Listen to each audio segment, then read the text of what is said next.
moi, je pense que l'entreprise de demain, elle ne sera pas résumée à la relation salariale, en fait. Je pense que demain, une entreprise, au sens noble, eh bien, ça sera la capacité pour une équipe de fédérer des gens autour d'une même vision et de partager de mêmes valeurs. Et donc, qu'on soit client, fournisseur, partenaire, qu'on soit indépendant, qu'on soit salarié, voilà, demain, ou sous-traitant, demain, finalement, on pourra faire partie de la même entreprise et quel que soit le contrat qu'on ait, c'est pas le sujet. Ce qui va être important, c'est qu'est-ce qu'on partage. Ça vous parle, l'image du hamster qui n'arrive plus à contrôler le rythme de sa roue, qui tourne de plus en plus vite? Et si nous arrêtions de nous faire mal un peu? Nul doute quant au fait que nous serions certainement plus heureux, plus efficaces et plus inspirants. Je suis Claire Lebleu, exploratrice des justes temps et créatrice de ce podcast, dans lequel je discute un jeudi sur 2 avec des personnes engagées et épanouies, qui nous parlent de leur rapport au temps, de leurs expériences et motivations à vivre des rythmes vertueux et plus respectueux, pour elles, mais aussi pour nous tous. Ce podcast, c'est un peu ma thérapie bienveillante pour prendre du recul, me recharger en énergie et repartir dans la bonne direction, et pour longtemps cette fois-ci. J'avais envie de vous le partager pour notre bien-être à tous. Merci infiniment à Monica pour sa musique. Bienvenue en 2023. Ça y est, le revenu universel a été mis en place par le nouveau gouvernement. Il ne se passe pas un jour sans que je discute avec mes amis de leurs nouvelles ambitions professionnelles. Ils vont enfin pouvoir s'épanouir en tant qu'individus, tout en contribuant au bien-être collectif. Bénévolat pour les uns, entrepreneuriat pour les autres, ou encore salariat. Car oui, il est encore possible de s'épanouir en tant que manager, salarié et même patron d'entreprise de plusieurs centaines de personnes. S'épanouir au bureau, utopie ou réalité? Pour ce 11e épisode du Bon Tempo, j'ai le plaisir d'échanger avec Alexandre Gérard, patron du groupe Innovone et auteur du livre « Le patron qui ne voulait plus être chef ». Bonjour Alexandre. Bonjour. Est-ce que vous avez toujours eu envie de devenir votre propre patron et pourquoi? Alors, c'est une histoire qui remonte à assez longtemps, puisque quand j'étais gamin, à 14 ans, et sans forcément être d'une famille d'entrepreneurs, j'avais l'intime conviction qu'un jour je serais entrepreneur. Et je sais pas vous dire d'où ça vient. Quand j'étais gamin, à 14 ans, j'allais à la chambre de commerce de Laval, dont je suis originaire, et j'achetais plein de bouquins pour savoir finalement si j'allais monter une SARL, une EURL ou autre chose. Et voilà, ça me tenait au corps et je ne sais pas pourquoi. Et finalement, la chance que j'ai eue, la vie m'a offert la possibilité de devenir, de réaliser ce rêve et de devenir entrepreneur. J'ai eu la chance de créer une dizaine d'entreprises depuis 25 ans, voilà. En 95, vous cofondez avec 2 autres confrères la société Chronoflex. Et aujourd'hui, on est à peu près 430 personnes dans le groupe. Et Chronoflex est l'entreprise historique et la plus importante encore du groupe. On est passé de zéro, on a commencé de rien, dans un bungalow de chantier, et puis on est passé de zéro à 300 personnes en une douzaine d'années, 12-13 ans. À côté de cette première entreprise, Chronoflex, j'avais tellement d'envie de créer de nouvelles entreprises, j'en ai créé d'autres. Moi, j'ai le sentiment, quand on lit votre livre, qu'à ce moment-là, l'essentiel de votre temps, vous le passiez à travailler. Est-ce que c'est une bonne interprétation de ce que j'ai ressenti? Je me suis demandé à ce moment-là si vous aviez une vie de famille, en fait. Pour vous dire à quoi ressemblaient ces entreprises à l'époque, alors pendant ces 15 premières années, j'ai travaillé sur un schéma très conventionnel, très conventionnel. En fait, comme c'est moi qui avais créé ces entreprises qui les avaient fait naître, en tout cas, eh bien, je me sentais le plus légitime à prendre toutes les décisions pour conduire leur destin. Et je voyais pas qui pouvait avoir plus d'investissement que moi ou plus de vision de moi que finalement moi qui l'ai créé et qui sait pourquoi je l'ai créé. La conséquence de ça, c'est que finalement, on se met à décider beaucoup de choses et de plus en plus de choses. Et pour vous donner une petite image à quoi ressemblaient mes lundis, eh bien, il y avait une dizaine d'entreprises dans le groupe à ce moment-là, et Eh bien, 8h30, la première équipe, la première entreprise, l'équipe PI, les décisions, et c'était parti pour l'exécution. Et 9h30, c'était la deuxième équipe, et 10h30, la troisième, et 11h30, la quatrième. Et finalement, je passais ma journée en codir, et pour tout vous dire, j'adorais ça. J'adorais ça parce que j'en tirais un sentiment de puissance. J'avais vraiment l'impression de réussir dans ma vie à ce moment-là. Et à ce moment-là, vous n'aviez pas envie de temps en temps d'avoir le don d'ubiquité pour pouvoir, parce que j'entends, hein, ça c'est formidable, j'adorais ça et c'est ce qu'on ressent toujours, hein, cette passion de ce que vous faites.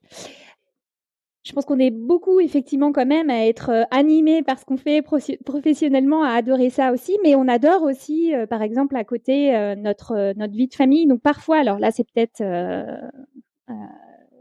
je sais pas, est-ce que c'est la maman qui parle? Mais c'est vrai que parfois je me dis, j'aimerais ne pas avoir à choisir et pouvoir passer effectivement aussi du temps avec mes enfants, parce que j'adore ça, et puis du temps pour moi, mais ne pas prendre du temps aussi sur mon boulot parce que ça me fait aussi du bien, que je m'épanouis. Dans notre couple, on avait décidé de se répartir les rôles, c'est-à-dire qu'il y en a un qui s'occupait de la famille, une en l'occurrence. Donc voilà. Alors ça n'a pas que des avantages, hein. C'est un schéma qui a un certain nombre d'avantages, mais pas que des avantages. Et effectivement, on voit ses enfants grandir, mais par beaucoup le week-end et peu en semaine, puisque quand on a une entreprise qui travaille sur le plan national, voire international, quand on passe du temps à essayer de la développer à l'international, on bouge beaucoup en fait, et souvent on part le lundi et on revient le vendredi, quoi. Donc oui, j'ai vécu cette période-là et elle n'a pas que des avantages sur le plan familial. Bon, en tout cas, vous étiez une équipe. Après, on arrive à 2008. Donc là, c'est malheureusement la grosse douche froide pour tout le monde. Vous êtes sur un marché donc spécialiste dans le flexible hydraulique et vous prenez également la crise de plein fouet. Et en 2009, on va perdre 34% de notre chiffre d'affaires. Et ça, c'est d'une violence extraordinaire dans une entreprise qui est construite pour faire de la croissance, hein. Tous les ans, on franchit des caps, tous les ans, on franchit des records, tous les ans, on grandit de manière très importante, on fait 30% de croissance, et quand on passe de plus 30 à moins 30, c'est compliqué. C'est très, très, très compliqué à gérer. Voilà. En fait, de voir tout ce travail qui a été fait pendant une petite quinzaine d'années et le voir anéanti en quelques mois avec l'effondrement du business, c'est extrêmement dur, hein. Tout ça pour ça. En fait, hein, la question, c'est tout ça pour ça, quoi. Et puis, donc effectivement, on va devoir se séparer de beaucoup de monde. C'est très compliqué à ce moment-là. La peur rentre dans l'entreprise, hein. Il y a plein de gens qui vont démontrer une adaptabilité extraordinaire, qui vont changer d'une entreprise à l'autre dans le groupe, puisqu'il y a quelques entreprises qui heureusement vont bien, et donc on va faire des passerelles pour donner du boulot à des gens qui n'en ont plus. Alors, on va faire de notre mieux pour limiter la casse, mais malheureusement il y a pas mal de gens qui vont partir. Et là, ça ouvre une période pour moi qui est une période profonde de remise en cause, qui est de dire, mais finalement tout ce que j'ai fait, tout ce que je pensais être juste, moi qui me croyais qui me croyais tout puissant sur plein de choses, là je me rends compte que finalement je suis qu'une goutte d'eau, quoi. Mm. Et cette période d'introspection, de réflexion, en fait, elle va être éclairée en fait par une rencontre. La rencontre d'un garçon qui s'appelle Jean-François Zobrist. Jean-François Zobrist est l'ancien patron emblématique d'une fonderie picarde qui s'appelle Favi. Et un jour, je vais à une conférence, et l'intitulé de cette conférence, c'était l'entreprise du 21e siècle existe, nous l'avons rencontrée. Et en dessous, il y a un petit cartouche qui dit Fonderie Favi, leader de la fourchette de boîte de vitesse. Bon, alors, un autre métier sexy, hein, vous avez compris, flexible hydraulique sexy, fourchette de boîte de vitesse très sexy aussi. Et donc, je vais à cette conférence qui se passe dans les facs du nord de Nantes, et je vais en me disant, ça va être un truc de geek, ça va être l'entreprise du 21e siècle. J'imaginais quelque chose de vraiment très plus en avant encore sur les technos et ça.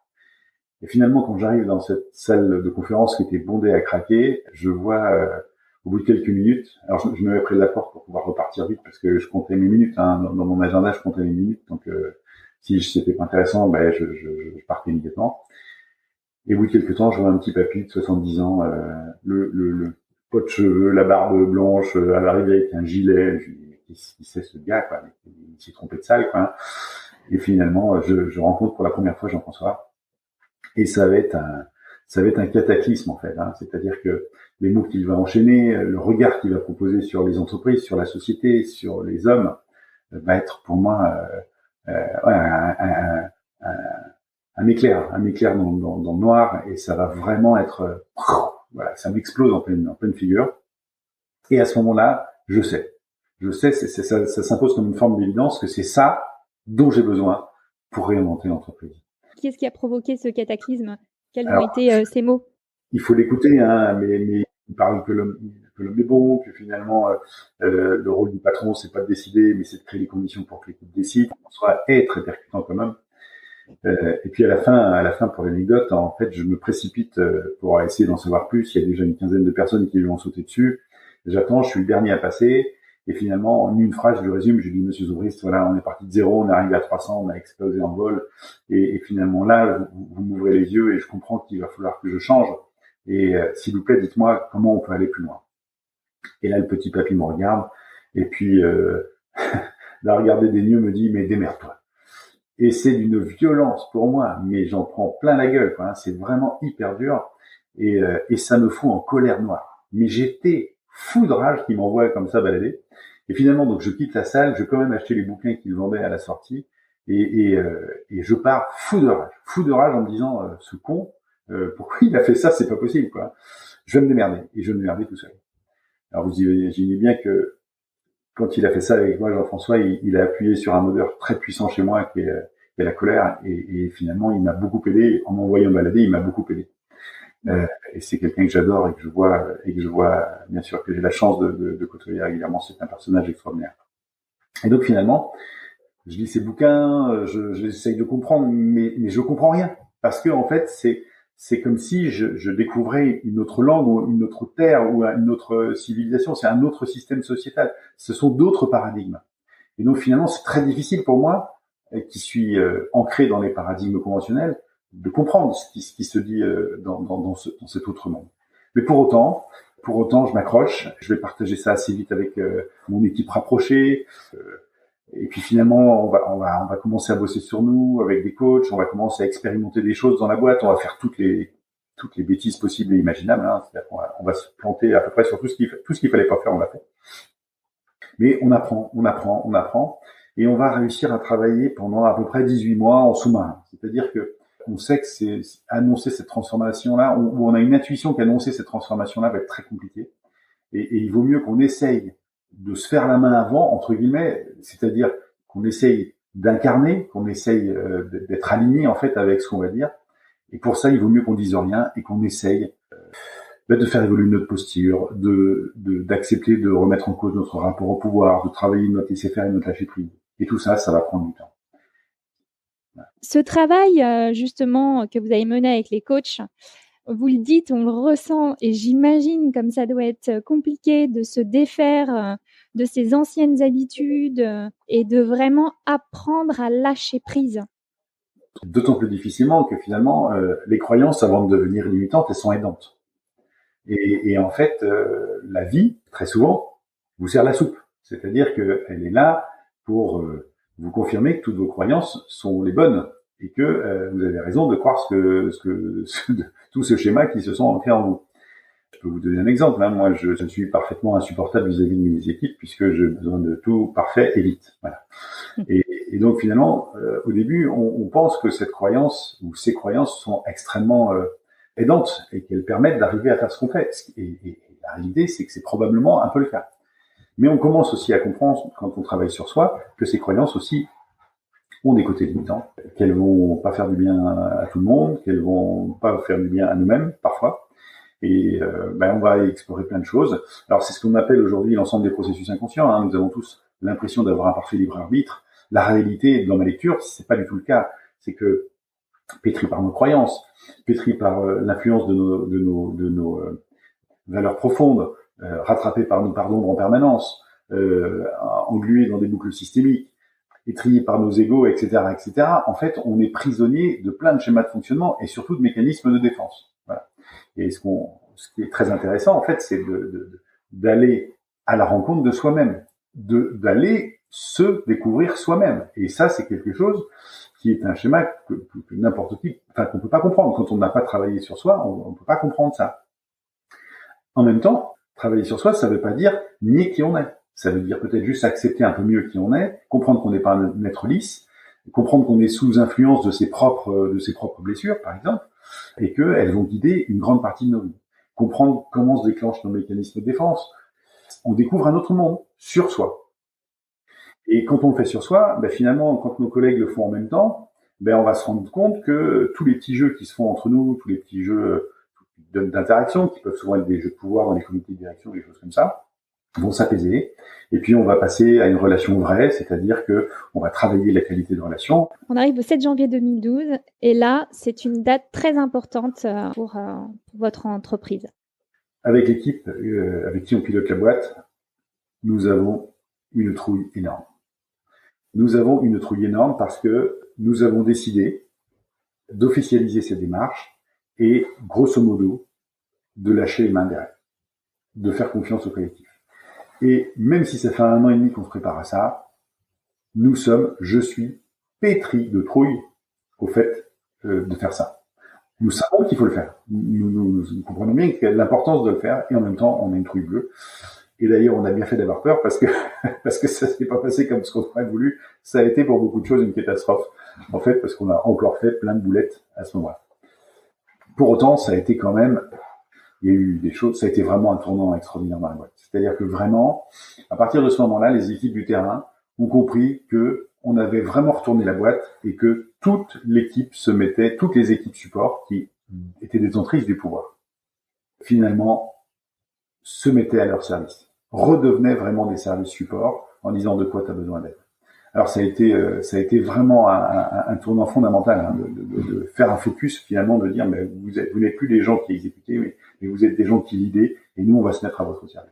Et aujourd'hui je peux vous dire que 11 ans après, j'ai l'impression qu'il y a beaucoup d'équipiers qui sont bien dans leur peau. Alors ça veut pas dire 100%. Faut qu'on soit clair, hein, c'est pas Businessland chez nous, hein. C'est une vraie boîte avec des trucs qui marchent et plein de trucs qui marchent pas. Donc il y a des gens qui sont heureux dans cette boîte, mais il y a des gens qui vivent pas forcément bien les choses non plus. Aussi, ça arrive aussi, hein, je peux pas vous dire le contraire. Mais il y a un niveau global d'épanouissement qui est fort dans la boîte. Il y a une agilité qui est très importante de la boîte. Et c'est assez incroyable, hein. 2020 qui a été une année compliquée, évidemment, a été l'année la plus performante de l'histoire de toute l'entreprise. Et aujourd'hui, si c'était à refaire, malgré toutes les boulettes qu'on a fait, il n'y a pas d'hésitation, quoi. Ça change la vie. En fait, ce qu'il faut comprendre, c'est qu'on parle au début d'une philosophie managériale, mais que fondamentalement, quand on s'engage et qu'on met le doigt là-dedans, c'est la vie que ça change. Ce qu'on comprend beaucoup dans tout ça, c'est que vous changez la philosophie de travailler, de collaborer, d'échanger. Et puis, chacun, en fait, c'est une transformation. Avant d'être une transformation collective, ça va être une transformation individuelle. Exactement. Qui va avoir en plus, j'imagine, une influence au-delà même que dans le monde du travail, mais qui va même aller atteindre la sphère privée de... Évidemment, hein, aujourd'hui, il y a une grande partie de mon temps que je donne à des entreprises ou à des organisations qui ont envie de se transformer. Donc, nous partageons, puisqu'on est une petite équipe à faire ça, nous partageons notre expérience et notre apprentissage. Aujourd'hui, on a pu aider une 60aine d'organisations. Et la phrase de conclusion de la première journée que nous leur disons toujours, c'est: est-ce que vous êtes bien sûr de vous engager sur ce chemin? Parce que, sachez-le, c'est pas votre boîte que vous allez transformer, mais c'est votre vie entière. Ça va être compliqué, mais c'est vraiment ça qui va se passer. Et c'est incroyable de voir à quel point des gens changent, basculent de vie, quoi, hein, et ça joue à tous les étages, hein. Ça va jouer avec la famille, ça va jouer avec les amis, ça change à tous les étages. Il y a quelque chose que vous avez dit aussi, je me sens obligée de le relever, donc dans les changements concrets que ça a apporté, c'est que vous disiez, voilà, il y avait plusieurs axes, et que déjà on était vraiment dans un partage de l'information. Tout se fait sur la base du volontariat. Maintenant, c'est plus vous exécutez, mais c'est celui qui sait qui fait. Et une phrase que j'ai adorée, donc c'est: on accepte et on encourage la culture de l'erreur. Oui, alors ça, en fait, dans les ingrédients, dans la transformation, il y a un certain nombre d'ingrédients. Et entre autres, effectivement, on va parler de la culture de l'erreur. Et la culture de l'erreur, c'est un vrai sujet, puisque vous savez qu'en France, si vous ratez, si vous avez fait une erreur, on vous bannit. Hein, d'ailleurs, essayez d'aller rechercher des prêts dans une banque une fois que vous avez déposé le bilan, c'est impossible.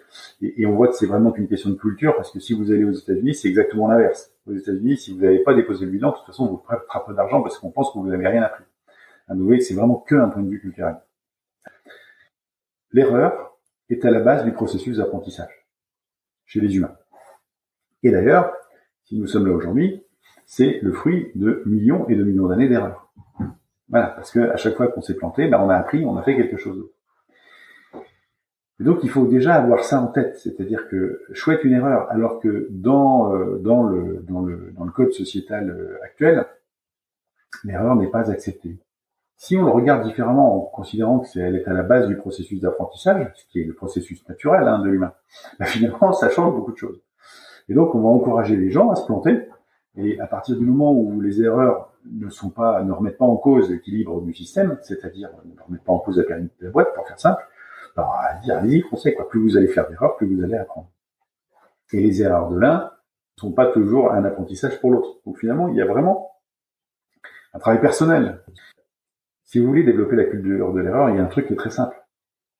C'est de commencer déjà, à chaque fois que vous échangez avec vos équipes, à parler de vos erreurs. J'ai fait une connerie là-dessus.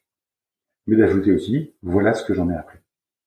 Et si vous passez votre temps sans rien dire à personne, imaginez que sur une boîte de 100 personnes, je sais pas, il y a une équipe de dirigeants de 2 ou 3 personnes, juste, sans rien dire à personne, si pendant 2, 3 mois, 4 mois, 5 mois, systématiquement, vous dites, j'ai fait telle boulette et voilà ce que j'ai appris, sans rien faire d'autre, vous allez vous rendre compte que ça va, par capillarité, se répandre dans toute l'entreprise. Et on comprendra très vite, on acceptera très vite que, tiens, tu t'as fait une boulette, ok, qu'est-ce que tu as appris? Ça va devenir un mécanisme qui va faire grandir l'organisation. C'est pas plus compliqué que ça, et l'immense majorité des changements dans une organisation peuvent se faire sans avoir aucune communication, juste par un changement de comportement de l'équipe dirigeante. Dans cette organisation, on va dire libérée, quel est justement le nouveau rôle d'un manager, si c'est plus de, en quelque sorte, transmettre le mode d'emploi et s'assurer qu'il est bien appliqué? Alors, je pourrais faire la différence entre un manager qui, pour nous, dans notre sémantique, c'est l'ancien monde, et puis un team leader ça c'est notre sémantique interne. Je dirais qu'un manager, il est là pour délivrer un résultat, et pour délivrer ce résultat, il est responsable de ce résultat, et pour délivrer ce résultat, il a une équipe à son service. Un team leader, c'est le contraire. En fait, dans une organisation collaborative, c'est plutôt l'équipe qui va porter un objectif. Le team leader est très souvent élu par ses pairs par un processus d'élection de son candidat, et il va être là pour accompagner l'équipe. Donc vous voyez qu'en fait, c'est dans un cas, l'objectif est porté par une personne, d'où les pressions, d'où les burn-out, d'où les machins comme ça. Et puis dans notre cas, finalement, on va être en co-responsabilité sur la délivrance d'un objectif. Et le team leader, il est là pour aider l'équipe à grandir. Pour aider l'équipe à grandir, mais aussi pour la challenger, mais aussi pour faire respecter le cadre.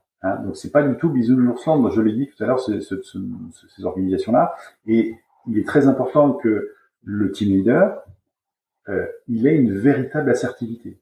Il est là pour garantir le cadre, y compris à taper du poing sur la table quand le cadre est transgressé. Ça c'est fondamental. C'est quelque chose que vous ne verrez pas dans les bouquins nulle part, mais il y a une véritable dimension d'assertivité pour une raison qui est très simple. Si le cadre est clair et s'il est fait respecter par le collectif et en dernier lieu par le leader, ça va créer beaucoup de sécurité. Or, vous n'allez vous engager que si vous vous sentez protégé dans ce que vous faites. C'est ce que la fameuse ritournelle des 3 P, la puissance est amenée par la protection et la permission. Donc, si moi je suis un individu du collectif et si je veux m'engager, eh bien, évidemment, si je me sens protégé et autorisé, à ce moment-là, je vais me permettre des choses. Et je vais pouvoir le faire si je me sens en sécurité. Et si je me sens en sécurité, c'est qu'il y a quelqu'un qui me protège, qui garde le cadre. Et ça, c'est très important. Et donc, avoir de l'assertivité pour tenir le cadre, c'est fondamental. Quelques mois après le saut en parachute, le fameux 7 janvier 2012, bien à l'été, je suis parti avec ma femme et nos 3 enfants. On est parti 1 an faire un tour du monde en famille. Et ça a été bien sûr un voyage magnifique et ça a été un bon moyen de montrer que radicalement le fonctionnement de l'entreprise changeait. Radicalement. Ça a été un concours de circonstances. C'est-à-dire que moi je m'étais promis que je changerais de vie à 40 ans. C'était la crise à ce moment-là, c'était compliqué donc c'était pas possible. Et puis la boîte était en train de commencer ses mutations. Et puis finalement, j'étais tellement aux manettes de la boîte que changer de posture ça marchait pas. Bref. Toujours est-il que cette crise fondamentale, ce changement de chemin, les rêves sont remontés à la surface, on va dire. Et puis en même temps, je me suis rendu compte que pour que les équipes puissent prendre la place, il fallait que j'ouvre l'espace. Quand j'ai annoncé aux équipes que j'allais partir pendant 1 an, je pense qu'il y en a beaucoup qui croyaient pas, quoi. Je serais capable de le faire. Ils savaient tous que j'étais complètement addict. Ça a été merveilleux comme voyage, évidemment, mais ça n'a pas été facile, en fait, de quitter son bébé, parce qu'on a toujours un peu l'impression de l'abandonner. Ça a changé quoi pour vous, tout ça? Le rôle du dirigeant dans une organisation comme ça, je vais le donner avec 2 regards différents. Le premier rôle, c'est de garantir que l'énergie des équipes est au service de la vision qu'on construit. Le deuxième job, c'est de créer les conditions d'épanouissement. Pour ça, et là encore, c'est beaucoup d'années de travail sur le sujet, puisque comme c'est un sujet qui nous passionne, on passe beaucoup de temps à expérimenter, à apprendre là-dessus. Je dirais que globalement, on a 3 leviers ou 3 pédales pour pouvoir conduire ce type de mission. La première, c'est d'utiliser le maximum l'effet Pygmalion. La façon dont on regarde les autres va conduire à la réalisation de soi, soit à la dépréciation de soi. Vous avez eu des centaines de professeurs pendant toute votre vie. Est-ce que vous êtes capable de me sortir combien de personnes vous ont marqué profondément? Et là, j'imagine qu'il n'y en a pas 150. Alors, on va mettre de côté les peaux de vache, il y en a toujours quelques-unes, mais après les 3-4, peut-être les 3-4, dont vraiment vous vous souvenez. Pourquoi vous vous en souvenez? Eh bien, je vais faire une hypothèse. C'est que ces gens-là ont cru en vous. Et en croyant en vous, ils vous ont permis de développer l'estime de vous-même, votre confiance en vous, et finalement, waouh, ça vous a fait grandir. Eh bien, l'inverse marche aussi. À partir du moment où vous regardez ce que les gens savent pas bien faire, eh bien, évidemment que ça va faire grandir aussi en eux tout ce qu'ils savent pas bien faire. Et malheureusement, le système éducatif en France aujourd'hui est construit sur le système, alors l'un, l'effet Pygmalion, et l'inverse, c'est l'effet Golem. Le système éducatif français est construit sur l'effet Golem. Et c'est tout simple, quand vous faites vos premières dictées, qu'est-ce qui se passe? La prof, elle entoure en rouge tous les mots que vous avez mal écrits. Là, on est en focus sur tout ce que tu sais pas bien faire. On pourrait décider que la convention est différente. Je souligne en vert tous les mots que tu as bien réussi à écrire.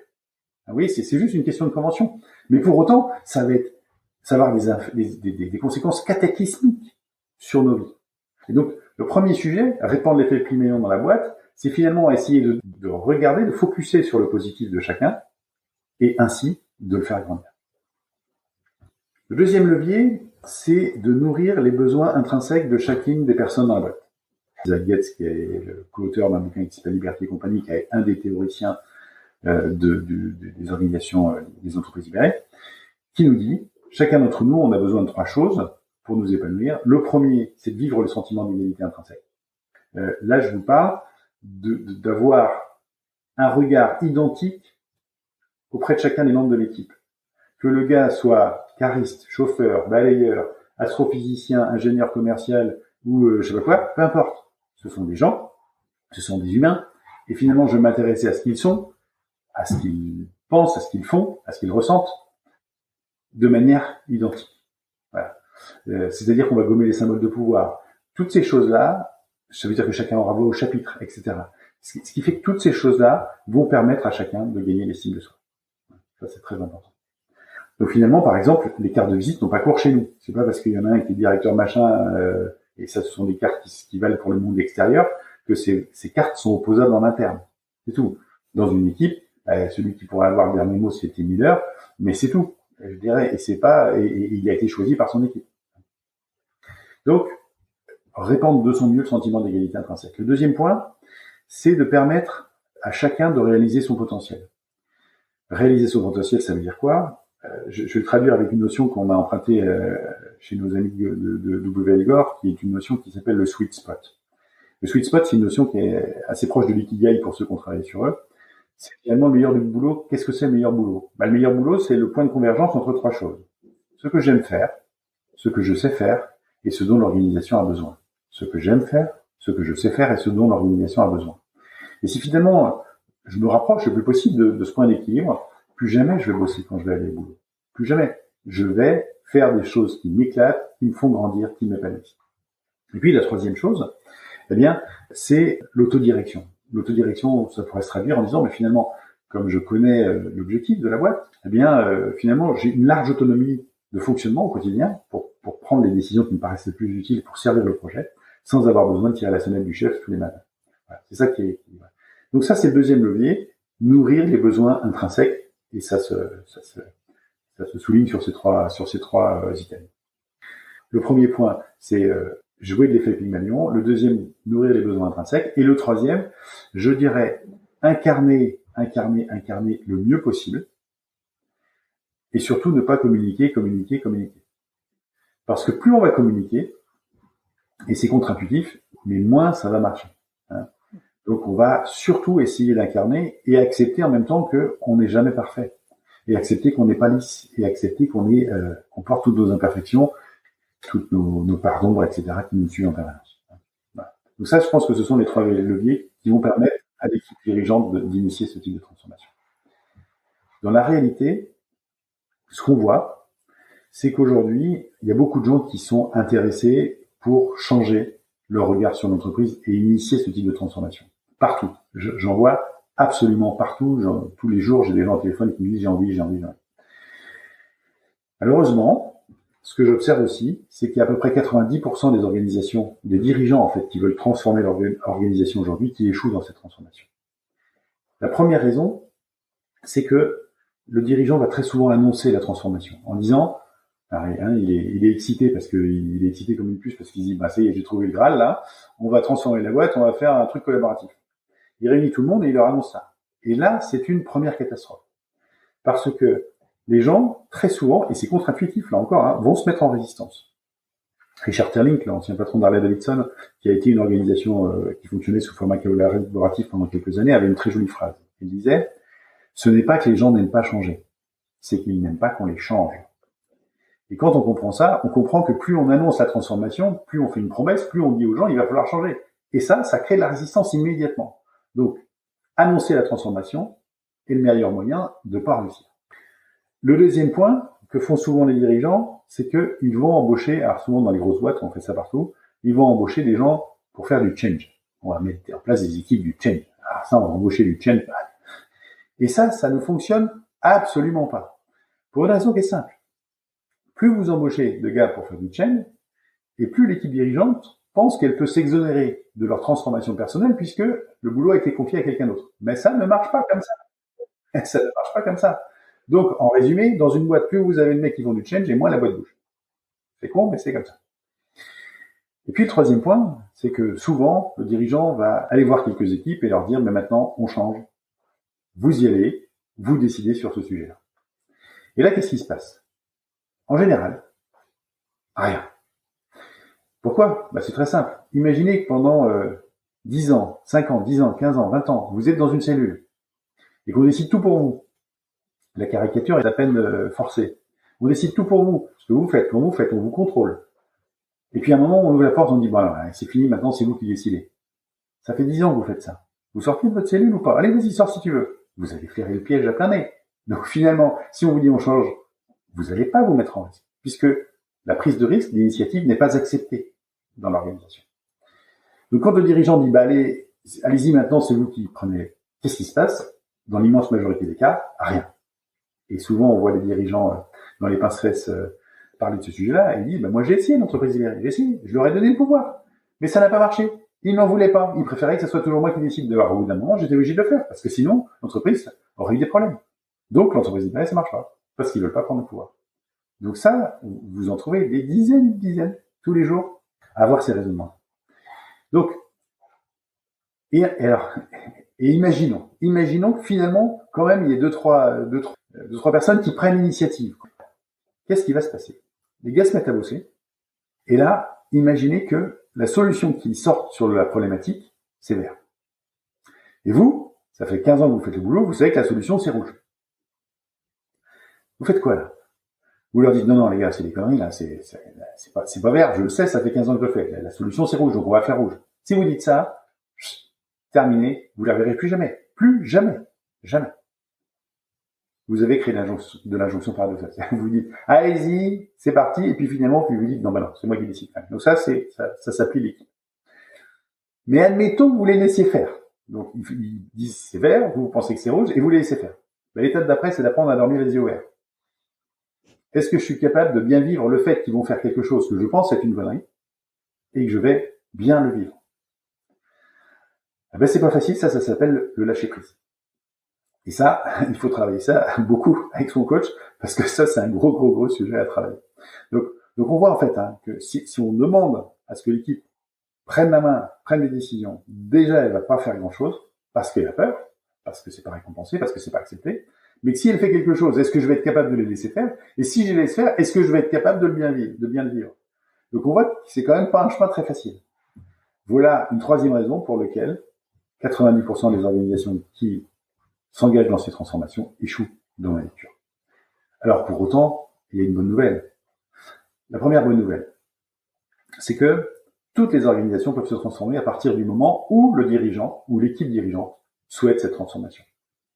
À partir du moment où le dirigeant décide de renoncer à l'exercice d'une partie de son pouvoir, il peut le faire. Mais personne dans sa boîte ne peut l'y obliger. Vous pouvez pas aller voir votre boss en disant « Ok, tu décides ça, maintenant c'est plus toi, c'est nous ». Ça marche pas. Si lui, il a pas envie, ça marche pas. Donc finalement, la décision de transformer une organisation est une décision autocrate. Ce qui est étonnant, mais c'est quand même une décision autocrate. Mais la bonne nouvelle, c'est que finalement, si lui a envie et si son codir est OK pour y aller, finalement, n'importe quelle organisation peut y aller.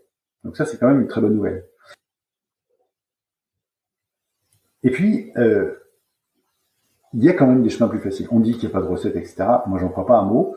Et je peux vous dire, pour avoir accompagné une 60aine de boîtes, je sais qu'il y a des trucs qui marchent, je sais qu'il y a plein de trucs qui marchent pas. Mais j'observe que quand on fait une transformation dans un certain ordre, on a véritablement du succès de cette transformation. Et pour moi, les trois étapes à suivre sont d'abord la transformation personnelle de l'équipe dirigeante, du dirigeant et de son équipe. Et quand je dis transformation personnelle, je vais reciter ce que j'ai dit tout à l'heure, c'est-à-dire revisiter son rapport au pouvoir, désapprendre les éléments de la culture qui font qu'on est dans une logique pour réussir dans la vie plutôt que réussir sa vie. Travailler son lâcher prise, tout ça se fait avec des coachs individuels, et travailler la qualité de relation dans l'équipe. Et ça, c'est ce que nous on fait en fait pour les aider à bosser là-dessus. Donc ça, c'est la première brique. La deuxième brique, c'est travailler sur le changement de la culture de l'organisation. Pas sur les process, la culture. Que je traduirais en disant augmenter le niveau de confiance dans la boîte. Des équipiers dans la boîte, des équipiers en eux-mêmes et dans la boîte même. Et ça, je ne vais pas rentrer dans le détail, mais ça peut prendre beaucoup de temps. Et c'est fondamental. Permettre aux gens de se réapproprier l'initiative, que la culture de l'erreur se remette en place dans l'entreprise, qu'on soit en logique de co-responsabilité, qu'on soit dans des logiques d'autonomie, d'autocontrôle et des choses comme ça. Donc ça, c'est le deuxième sujet, la transformation culturelle. Et d'ailleurs, si je reprends mon exemple de la prison tout à l'heure, plutôt que d'ouvrir les portes tout de suite, ce qu'on peut faire, c'est par exemple de dire qui demain, dans tous les gens qui sont dans les cellules, qui demain veut choisir l'heure à laquelle il se lève. Et puis il y en a 10, et puis on leur dit allez-y, et puis c'est open bar. Et puis le lendemain on revient en disant qui parmi vous veut choisir ce qu'il veut manger au petit déjeuner. Et puis il y en a 50, et puis là c'est open bar. Et puis on revient le lendemain en disant qui parmi vous veut choisir l'arrangement de sa cellule différemment. Et vous voyez, sur des petites choses qui sont pas stratégiques, on va commencer à réinjecter de la confiance. Et on va s'appuyer que sur des volontaires. Voilà. Et ça, je rentre pas plus dans le détail parce que ça prendrait quelques heures, mais c'est comme ça qu'on va réussir à augmenter le niveau de confiance dans la boîte. Et bien sûr, si la boîte est une petite start-up avec 8 personnes, ce sera beaucoup plus facile de changer sa culture qu'une boîte qui fait 100 000 personnes et qui a 100 ans d'existence. Évidemment. Mais une fois qu'on a réussi ces deux premières briques, transformation personnelle de l'équipe dirigeante et transformation culturelle, la troisième, qui est la transformation organisationnelle, devient une simple formalité. Par contre, ce que je peux vous garantir, c'est que si jamais vous n'avez pas bien fait une des deux premières, ou pas bien fait une des deux premières, je peux vous garantir une chose, c'est que la dernière n'arrive jamais. Ça, c'est sûr. Qu'est-ce qui fait que chez certaines personnes, ça ne prenne pas ce nouveau modèle organisationnel? Alors, je préfère dire philosophie, parce que modèle, ça veut pas dire que c'est photocopiable, et en fait, les processus ne sont pas photocopiables. Si vous prenez ce qu'on a fait chez Innovon pour le mettre ailleurs, ça ne marchera pas. Par contre, on se rend compte que les boîtes qui basculent dans ces fonctionnements-là on parle la même langue. Et c'est pour ça que nous, on préfère dire philosophie, quoi. C'est un regard sur la vie, donc c'est plutôt philosophique que modèle. Qu'est-ce qui fait que ça marche pas? Je dirais que pour la majorité, c'est l'ego. C'est l'ego. Hein. Les organisations sont pas drivées par l'argent. Ça, c'est ce qu'on croit. Ça, c'est la façade. Mais la réalité, c'est pas ça. Et je pense que je peux le démontrer assez facilement. Si vous additionnez dans une organisation les coûts du command and control, d'accord? Si vous voyez combien coûte le reporting, les contrôleurs de gestion, le contrôle sur le contrôle sur le contrôle, bien, vous vous rendez compte très vite, sans être grand clair, que si vous mettez de la confiance et de l'autocontrôle, vous allez gagner beaucoup d'argent. Ça n'empêchera pas, ni dans un cas ni dans l'autre, quelques petites erreurs, mais que globalement, ça coûtera beaucoup moins cher dans une logique de confiance et d'autocontrôle. Donc si c'est pas l'argent qui drive les boîtes, qu'est-ce que c'est? L'ego, c'est peut-être une réponse qu'il faudra investiguer. En tout cas, c'est ce que je suggère de regarder. Et regardez, on a un système qui ne fait que nourrir les égos. Les écoles sont là pour nourrir les égos. Tout le système que nous avons sociétal aujourd'hui est là pour nourrir tout ça. Donc, il y a un gros travail de désapprentissage à faire pour être capable de remettre en cause le système qui, je le rappelle, le système pyramidal, qui est ce qu'on appelle une arborescence linéaire, est un système qui fonctionne très bien pour économiser l'énergie. Gérer un grand ensemble en économisant de l'énergie. Un râteau avec un manche et 12 dents, vous savez, là, c'est le meilleur rapport pour consommer le moins d'énergie. Seulement ce qu'on oublie, c'est que ça fonctionne quand le monde il est prévisible, linéaire et plat. Que dans ces cas-là. Dès que le monde change, et vous connaissez cet acronyme VUCA, VUCCA, volatile, incertain, complexe, chaotique et ambigu, dont on peut largement qualifier notre société, dans un monde VUCA, évidemment que une organisation linéaire, prévisible et plate, ce n'est plus le cas. Donc finalement, le système hiérarchique, très vite, il montre ses limites. Regardez comment tous les grands systèmes, tous les grands ensembles, et je ne vais pas citer le nom de la planète, ont été challengés à la fois dans le spatial, dans la voiture, etc., etc. Pourquoi? Parce que on avait des systèmes extrêmement agiles qui sont venus et qui ont décapité des organisations qu'on croyait sacralisées, quoi. Donc, dans un monde VUCA, c'est quoi la première qualité d'une organisation dans ma lecture? C'est évidemment la capacité de l'entreprise à se transformer en permanence et plus rapidement que les autres. Et cette agilité, elle est apportée par le collaboratif. Ou alors, je pense que vous n'avez pas spécialement à vous inquiéter si demain le revenu universel est mis en place par rapport aux salariés que vous avez chez vous. À votre avis, est-ce qu'ils auront envie de rester chez vous? Le revenu universel, c'est un sujet, en fait, il y a le dispositif en lui-même et il y a, je dirais, la culture de la société qui le reçoit. Je pense que c'est pas le dispositif qui a un problème ou pas, et qui a un avantage ou pas. C'est la société qui le reçoit ou dans lequel c'est mis en place, puisque l'équation elle se fait aussi avec le réceptacle.